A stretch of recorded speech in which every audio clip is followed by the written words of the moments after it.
And thank you, Don. And the next one we have is from Sarah in Maine. Just wanted to share a really quick story.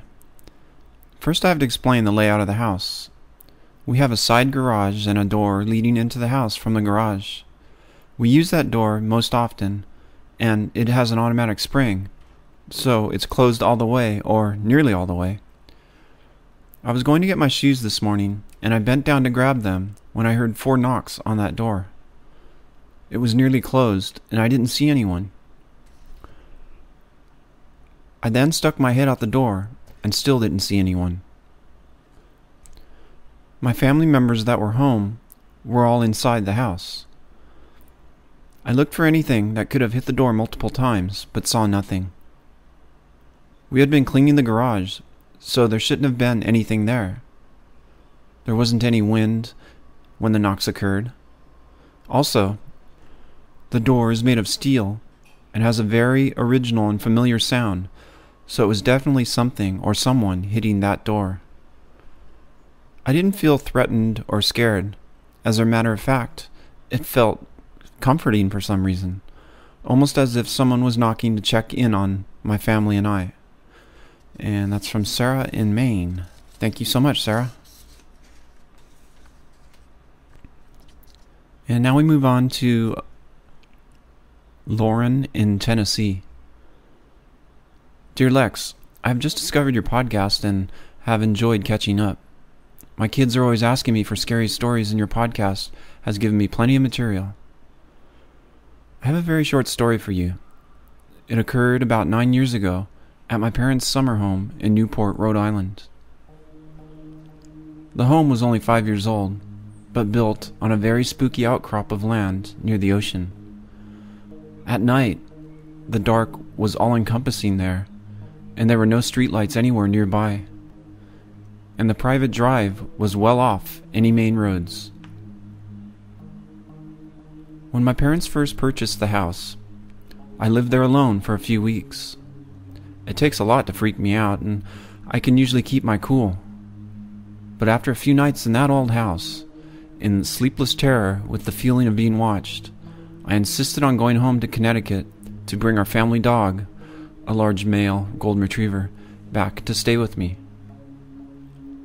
Occasionally, during those weeks, I would return home from running errands to find my stereo blasting away in one of the back bedrooms. I knew I had not turned it on. Or the sink in the laundry room would be found running. That was my dog in the background, by the way.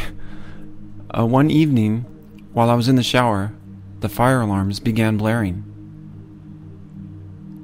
There were only 2 other homes on the street, neither of which you could see from our house.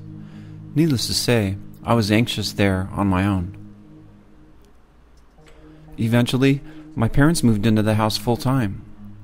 I moved away, married, and had my first child.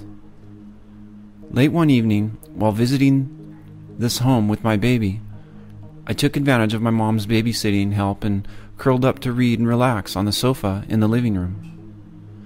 It was about 11 p.m. My grandmother was also visiting and was in a room at the other end of the house, and my father was asleep in another room. My mom and the baby were in the den. I decided to join them. I was midway to standing up from the couch when I felt a breath or breeze on my hair and heard a woman's voice in my left ear. It seemed as though she were right behind my left shoulder. The cliché ghostly moan is exactly what I heard, and I froze, half standing.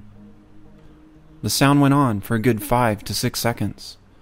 I was too scared to turn around, but in my mind, I immediately pictured a red-haired woman in a white dress. I could actually feel her behind me. I felt a scream stick in my throat and turned, but there was nothing there. I called out, "Mom?" My mother answered, and I asked if she had called me, or if the baby had called out, or if she had heard anything. She answered no to all 3. I knew from the fact that my mother was in a room on the other side of the house, and from where the noise originated, that it could not have been her. My grandmother and father were fast asleep. I tried to stay calm as I went to tell my mother what had happened.